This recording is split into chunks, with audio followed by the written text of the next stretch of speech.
Assalamualaikum warahmatullahi wabarakatuh.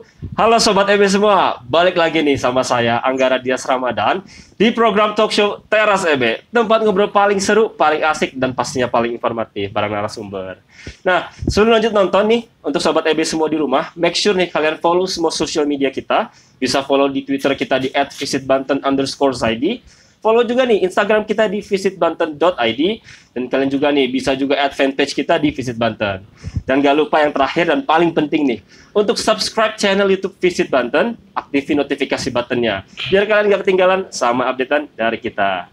Oke, Sobat EB semua di rumah, episode kali ini topik bahasan kita seru banget nih, yaitu kita akan ngebahas dan berdiskusi dengan para narasumber mengenai pengembangan ekonomi kreatif berdasarkan dengan dasar kearifan lokal. Nah, gak usah berpanjang lagi, pasti Sobat EB semua juga penasaran bagaimana sih diskusinya, pasti seru banget. Nah, sudah ada bersama saya nih, Kepala Dinas Budaya dan Pariwisata Kabupaten Lebak, Bapak Imam Riz Mahayadi, dan juga ada pengamat pariwisata dan lingkungan hidup, ada Bapak Abdul Rahman nih. Assalamualaikum. Waalaikumsalam. Apa kabar Pak? Alhamdulillah, baik, ya. Sehat Pak ya? Alhamdulillah. Di tengah COVID, jaga kesehatan nomor 1 Pak ya. Siap. Alhamdulillah. Nah Pak, sebelum kita masuk nih ke topik bahasan kita nih Pak, mungkin saya bakal mulai dari Pak Imam dulu nih Pak. Saya kan sebelumnya udah melakukan research nih Pak ya, mengenai Lebak juga Pak ya. Nah ternyata Lebak ini punya produk aircraft yang luar biasa banyak ya gitu Pak ya. Nah, seperti apa sih Pak perkembangannya produk aircraft di Lebak ini sendiri Pak? Oke, jadi baik. Jadi tadi mengenai terkait ekonomi kreatif, memang di kabupaten kami, Kabupaten Lebak, euforianya udah mulai meningkat dari 17 subsektor ekonomi kreatif, 11 subsektor udah mulai bermunculan di Kabupaten Lebak. Dan kita pun juga punya prioritas pengembangan ekonomi kreatif. Kita punya kria, terus juga ada kuliner dan juga ada fashion untuk prioritasnya, dan juga ada produk unggulan ekonomi kreatif yang sedang berkembang. Sekarang ada film, terus juga sub-aircraft pertunjukan, desain grafis dan lain sebagainya. Itu udah mulai berkembang, apalagi setelah kita dengar dari RPJMN bahwa Maja itu sebagai distrik ekonomi kreatif.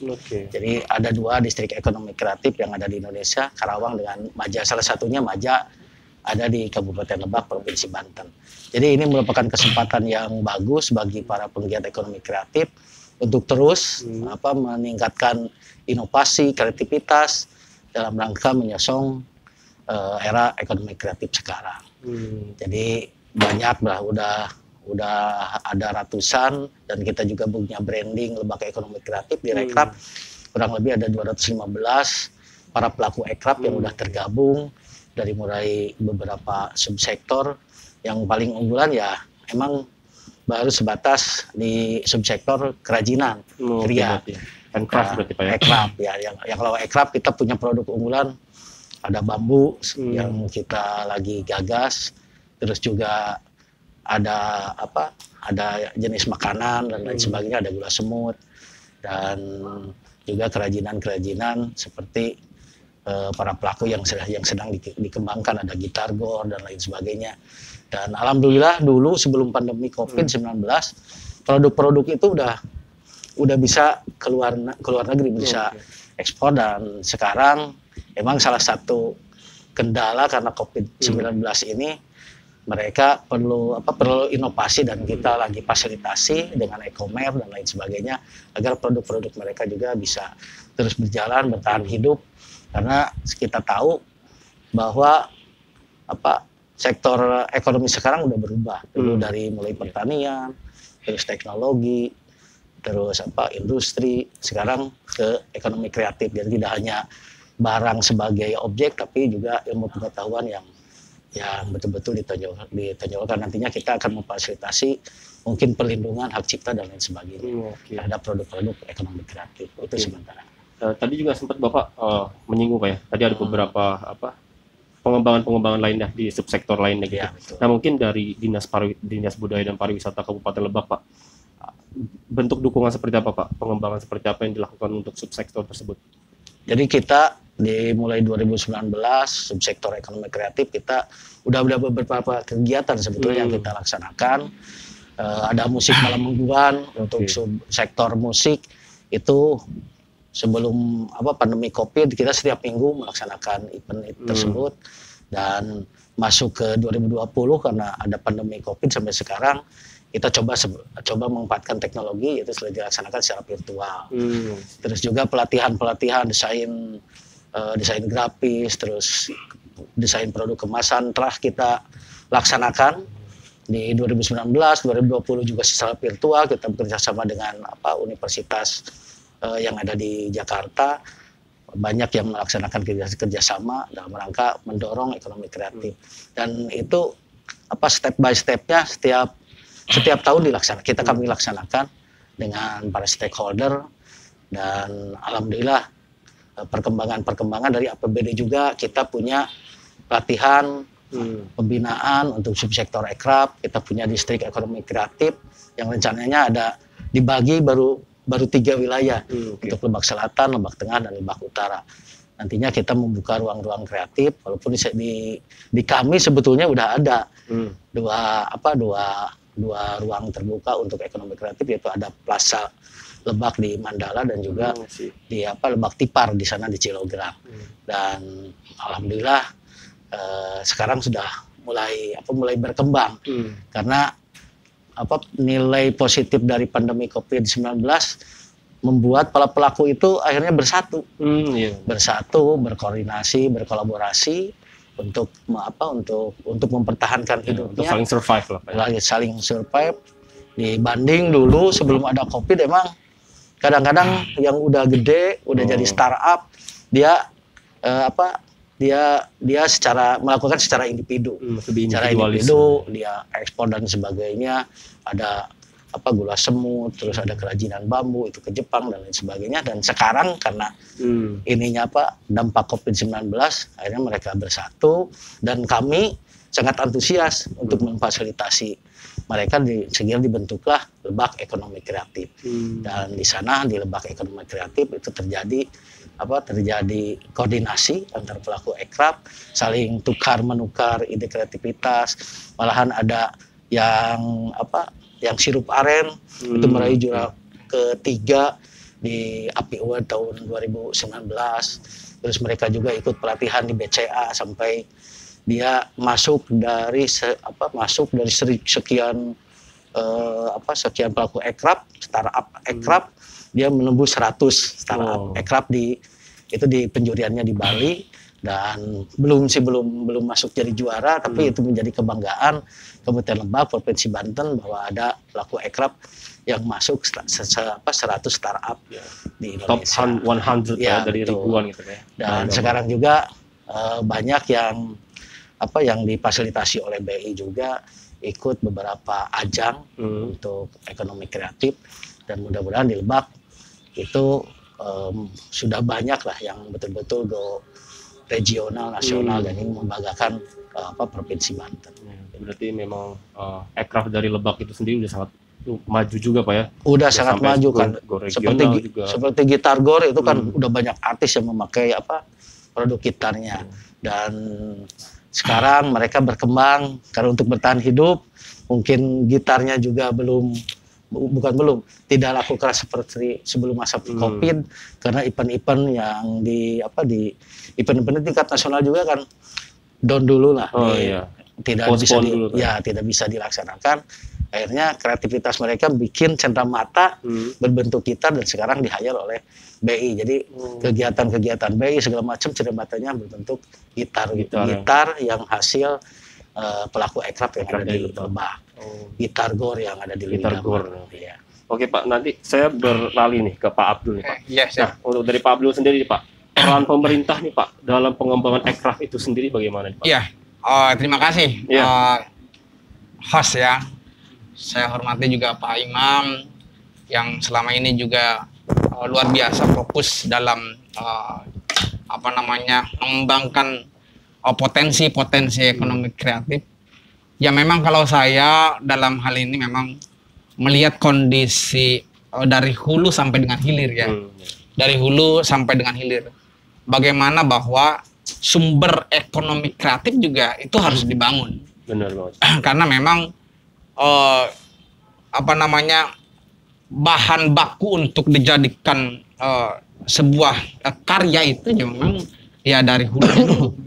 Nah kemudian oleh tangan-tangan kreatif, kemudian akhirnya dikembangkan dengan ide, gagasan, konsep dan lain sebagainya, sehingga barang yang dikemas itu menjadi menjadi bernilai, ya. Kemudian dan itulah sebuah potensi untuk memajukan sektor ekonomi kreatif di Kabupaten Lebak. Nah, dalam hal ini memang saya melihat sesungguhnya ekonomi kreatif itu memang sudah lama ada. Cuma hanya memang baru sekarang lah ekonomi kreatif itu mulai digaungkan. Sesungguhnya dulu juga sudah ada. Dulu di Lebak itu ada batu fosil ya, Pak Kadis ya. Jadi ada batu fosil, batu akik dan lain sebagainya yang dijadikan meja, pancawarna dan lain sebagainya. Sama itu juga ekonomi kreatif. Nah kemudian dulu bambu juga yang bikin karya-karya bambu banyak. Kemudian batik, apalagi kalau tenun Baduy ya, itu udah banyak. Hanya memang dulu itu masih jalan sendiri-sendiri. Nah sekarang di Dinas Pariwisata ini ada bidang kebetulan memang berkaitan dengan ekonomi kreatif. Nah, saya melihat juga ini luar biasa di Lebak ini ada grup ya, ada semacam komunitas namanya Lekrab. Lebak kreatif ya, Lebak ekonomi kreatif. Nah, ini juga menjadi sarana. Saya lihat pantau di grupnya ini luar biasa Pak Kadis ya. Jadi setiap hari ada aja ini terobosan-terobosan, ide-ide baru dari tangan-tangan kreatif masyarakat Kabupaten Lebak. Kemarin saya lihat ada pisang. Maksudnya apa ini pisang? Ternyata pisang itu buat dijadikan sebuah makanan dengan kreativitas yang berbeda dengan pisang-pisang yang lain. Dengan kemasan berbeda. Ya kan nilai ekonomi kreatif itu apabila misalkan pisang ini dijual dengan harga biasa saja, tapi setelah diolah kemudian menjadi luar biasa harganya gitu. Nah, tinggal itu saja paling nanti kita tadi untuk melindungi, kemudian untuk menjaga teman-teman pelaku ekonomi kreatif itu mungkin kita harus segera usulkan untuk regulasinya ke depan itu. Oke, berarti tapi tadi ada bahan unik juga nih Pak, Lekraf tadi itu Pak, ya. Lebak ekonomi kreatif. Nah itu apakah itu bentuk komunitas yang isinya anak muda atau seperti apa Pak? Mungkin bisa dijelaskan lebih lagi Pak. Iya, saya melihat sih memang di situ mayoritas anak muda ya, mayoritas kelompok milenial. Karena memang di era ini kan era digital ya, era digital. Bagaimana saya melihat anak-anak muda ini memanfaatkan digital. Tadi kata Pak Kadis karena terhambat oleh pandemi, akhirnya ya tapi digital yang dimanfaatkan untuk marketing, untuk pemasarannya. Saya lihat itu bagus lah. Iya benar. Karena memang saat ini milenial tuh punya power dan juga peran yang paling penting juga Pak ya di semua bidang gitu. Karena memang saat ini sama next generation lah Pak ya. Karena dia akan jadi penerus juga jadi. Nah mungkin Pak untuk masih Pak Abdul nih Pak. Nah bagaimana nih Pak peran dewan ataupun stakeholder dalam mendorong para pelaku ekraf itu Pak? Seperti contohnya mungkin melalui KUR itu Pak. Iya. Kalau KUR memang kan itu program dari perbankan. Tapi saya melihat memang banyak beberapa perbankan yang kerjasama dengan para pelaku ekonomi kreatif. Sehingga ada KUR dan lain sebagainya. Di Kabupaten Lebak ini kita juga sangat apresiasi lah kepada para perbankan yang melakukan langkah untuk bagaimana kemudian agar pelaku ekonomi kreatif ini tetap berjalan, kemudian mereka juga ada anggaran untuk melakukan kegiatannya. Nah terkait dengan regulasi di dewan, memang sejauh ini kita juga masih dalam tahap mengumpulkan kebutuhan-kebutuhan hukum ya, kebutuhan-kebutuhan hukum untuk mengakomodir para pelaku ekonomi kreatif. Sehingga kita juga dalam membuat produk hukum juga tidak bisa gegabah. Sehingga di saat banyak kebutuhan hukum yang perlu diakomodir, maka kemudian akan muncul sebuah tujuan dibentuknya peraturan sebuah peraturan daerah. Sehingga kebutuhan-kebutuhan dari para pelaku ekonomi kreatif untuk delegitimasi menjadi sebuah produk hukum itu real adanya gitu. Nah mungkin saya beralih lagi nih ke Pak Imam ya. Nah, untuk tadi kan KUR itu Pak ya. Nah mungkin untuk KUR itu sendiri udah ada nggak Pak nih kerjasama dengan bank itu sendiri Pak? Jadi sebetulnya itu kan udah sejak lama lah. Ya. Bantuan-bantuan dari bank, BI juga hadir, perbankan hadir untuk para pelaku ekonomi kreatif. Cuma kan sekarang situasinya berbeda karena pandemi, sehingga bantuan-bantuan permodalan itu justru lebih masif di waktu sekarang. Kondisi pandemi, ada bantuan untuk usaha yang digagas oleh Kementerian Koperasi, UMKM melalui OPD Koperasi dan UMKM yang ada di Kabupaten Lebak itu udah menggelontorkan bantuan untuk usaha dan lain sebagainya. Terus sekarang juga program pemerintah terkait KRIS juga itu bekerjasama dengan para pelaku ekrab yang ada di Lebak, dan beberapa pelaku ekrab udah menggunakan itu, kemudahan dalam bertransaksi dan lain sebagainya. Jadi perbankan udah hadir, tinggal nantinya para pelaku ekrab bisa nggak memanfaatkan itu. Makanya kita sering fasilitasi ke pihak perbankan agar betul-betul apa yang diprogramkan dan para pelaku ekrab bisa memanfaatkan sedemikian rupa untuk meningkatkan usaha ekonomi kreatif mereka. Oke Pak, terus tadi juga Pak Abdul juga sempat ya tadi ngebahas masalah digitalisasi. Saat ini kan Pak ya, digitalisasi memang lagi gila-gilanya banget nih Pak ya. Sosmed dan juga konten-konten kreatif sosmed itu lagi benar-benar lagi up banget nih, lagi booming banget nih. Nah mungkin di Kabupaten Lebak sendiri Pak, untuk ekraf khususnya Pak ya, sudah sejauh mana nih Pak pengembangannya di bidang digitalisasinya gitu? Apakah bekerja sama dengan platform digital atau mungkin pemerintah sudah menyediakan nih platform digital untuk para ekraf ini sendiri Pak?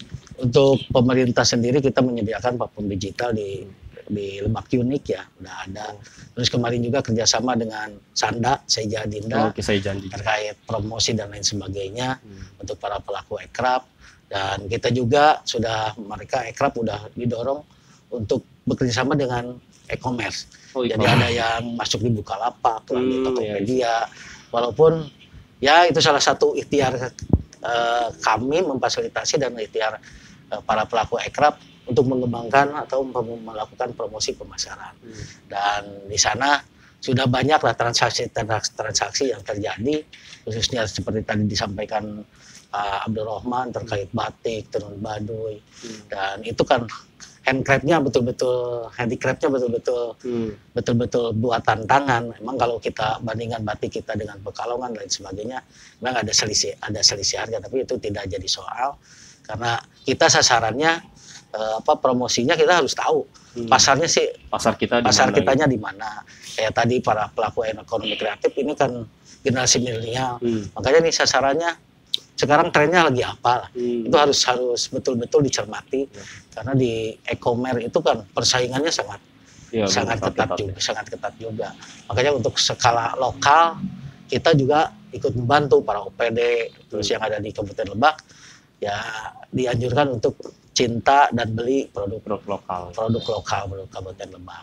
Nah, oke Pak, untuk para pelakunya nih Pak, tadi kan pemerintah dan dinas sudah menyediakan Pak ya platform digital untuk para pelaku ekraf juga, seperti contohnya juga pemanfaatan e-commerce. Nah, untuk para pelaku ekraf itu sendiri di Kabupaten Lebak Pak, sudah sejauh mana sih Pak pemanfaatan akan platform yang ada ini Pak?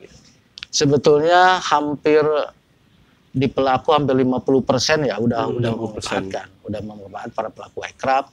Dan yang paling masif di sini juga ada ketua ekrafnya di kami, betul-betul tiap hari seperti Pak Abdul Rahman bilang, terus dia nge-share, ayo ada aja sesuatu yang baru, ada sesuatu yang baru.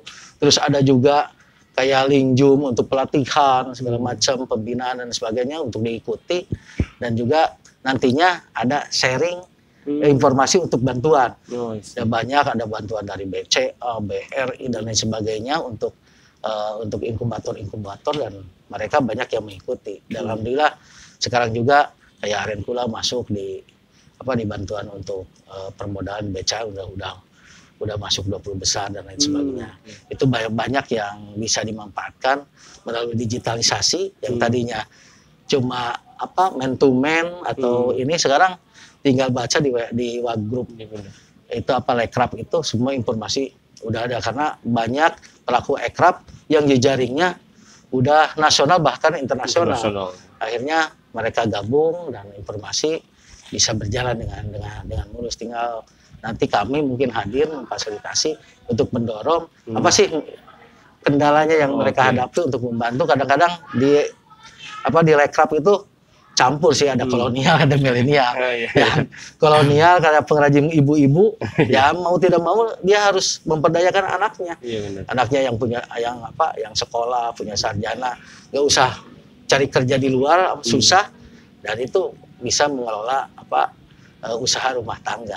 Dan sekarang kayak batik Bu kan anaknya yang betul-betul Cantring Padan itu ya anaknya yang betul-betul mempersiapkan platform digitalnya. Akhirnya mereka bisa produksinya bisa meningkat lah. Dan mudah-mudahan nanti jadi startup batik misalnya di Banten, karena Pak Menteri juga udah pakai batik Lebak kemarin. Iya. Terkenal banget udah mulai di-endorse lah sama Pak Menteri dan Mas Menteri, bukan Pak Menteri ya. Mas Menteri udah pakai, terus kemarin juga dari bidang kriya dan fashion ya Bu Ike juga pesan beberapa biji kan dan lain sebagainya. Mudah-mudahan itu akan menjadi cikal bakal nanti untuk perkembangan dunia ekraf di Kabupaten Lebak. Oke. Nah, Pak, tadi kan memang sudah tidak diragukan Pak ya, handcraft dari Lebak itu salah satu produk unggulan juga kan dari Kabupaten Lebak. Tapi ada produk unggulan lain nggak sih Pak nih dari ekraf Lebak nih Pak? Ya mungkin selain handcraft mungkin ada di bagian lain gitu. Ya, yang jelas kuliner kita punya gula semut. Gula semut organik itu sama ekspornya udah ke Eropa. Di gula semut Hariang ya, Hariang. Itu udah masuk mancanegara. Terus yang lainnya juga ada masih produk gula semut yang pemiliknya Andika Resto itu udah ke Cina, udah ekspor ke Cina. Terus produk-produk aren terutama gula emang jadi ciri khas Kabupaten Lebak, Provinsi Banten khususnya. Terus ada tenun baduy pernah dibawa Dekranasda Fashion Show di Jerman. Terus kemarin juga informasi dari Bu Ike, Direktur Ekraf, dia pernah bawa juga tenun-tenun baduy itu ke Jepang dan sebagainya. Ternyata tenun baduy memang udah mendunia. Udah go international Pak ya. Dan itu didukung oleh penetapan sebagai warisan budaya tak benda oleh Kementerian Pendidikan dan Kebudayaan di tahun kemarin. Jadi betul-betul udah diamankan aset untuk udah di save lah Pak ya, udah di save lah, udah di save. Dan itu mudah-mudahan nanti tidak ada yang menduplikasi atau mengaku-ngaku tenun ini. Karena kalau tidak dilindungi ya benar. Bisa aja dicuri sama yang lain gitu. Daerah negara kita juga kan karena Reog Ponorogo diakui Malaysia. Jangan sampai gitulah. Akhirnya kita sekarang given di bidang destinasi mendaftarkan beberapa karya intelektual itu ke HAKI. Di kalau nggak salah untuk tahun ini ada 4 produk ekraf yang kita daftarkan ke sana. Oke, mungkin saya beralih ke Pak Abdul lagi nih Pak. Nah, tadi kan Pak Imam udah bercerita masalah bagaimana luar biasanya ekraf di Kabupaten Lebak Pak ya, potensi-potensinya. Nah, dengan potensi yang ada itu Pak, pasti butuh adanya bantuan atau dorongan finansial gitu Pak. Nah, dari pemerintah sendiri Pak, dukungan, apakah ada nih Pak dukungan anggaran untuk ekraf itu sendiri Pak? Ya, sebetulnya kalau kami di DPR memang memiliki tugas budgeting ya. Tentu tadi seperti yang sudah saya sampaikan bahwa silakan apa kira-kira yang menjadi sebuah kendala di teman-teman pelaku ekonomi kreatif, sehingga setidaknya apabila misalkan dalam hal anggaran tentu kami juga akan mencoba mensupport, memberikan bantuan kepada teman-teman pelaku ekonomi kreatif. Nah tentu ujung tombaknya adalah dinas pariwisata ya, kebudayaan dan pariwisata, sehingga dari situlah aspirasi dari bawah dari para pelaku ekonomi kreatif hadir, apalagi sekarang sudah ada wadahnya. Nah, silakan tuangkan di dalam RKA, usulkan kepada anggota dewan, nanti ke dewan, kemudian nanti pas pembahasan anggaran tentu kita selama ini demi kepentingan masyarakat, selama ini kepentingan para pelaku ekonomi kreatif, tentu kami akan mendukungnya. Oke, berarti memang pemerintah memberikan dukungan juga Pak ya? Tentu, sangat-sangat. Pasti Pak ya. Nah, tadi kan Bapak juga ngomong adanya kendala-kendala, menghimpun kendala-kendala. Nah, mungkin sejauh ini Pak, kendala-kendala apa sih mungkin dari para pelaku ekonomi kreatif nih di Lebak yang sering dikeluhkan oleh para pelaku nih Pak? Ya, kendala-kendala yang memang saya melihat lagi-lagi memang tadi di sisi anggaran. Kemudian selain anggaran juga kadang teman-teman ini pemasarannya kemana sih, kita harus jual kemana kan gitu. Nah, tapi tentu dengan kendala itu juga Dinas Pariwisata sudah mempersiapkan tadi ada komunitasnya, sehingga bisa saling memberikan pandangan, pengetahuan, memberikan arahan, saling sharing lah teman-teman. Sehingga yang tadinya sekarang ada gula lodong ya, gula lodong itu pelaku ekonomi kreatif sekarang udah mulai rame kan gitu, karena memang ada komunitasnya. Sehingga dari situlah nanti banyak diskusi, kebutuhan teman-teman itu, kendala-kendala teman-teman itu akan terakomodir di situ. Saya kira begitulah. Kalau DPR di Kabupaten Lebak tentu mendukung setiap apapun yang kira-kira akan menopang untuk kemajuan masyarakat Lebak, pasti kita akan mendukung. Oke, luar biasa. Berarti koordinasi kerjasama antara pemerintah dan juga para masyarakat dan pelaku ekonomi kreatif juga sudah luar biasa Pak ya di Lebak ini Pak ya.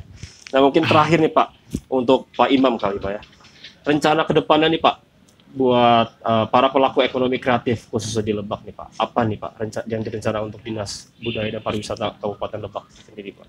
Oke, jadi rencana ke depan seperti tadi permasalahannya sebetulnya kan itu permasalahan klasik lah, permodalan, terus akses ya, akses untuk permodalan, promosi, terus juga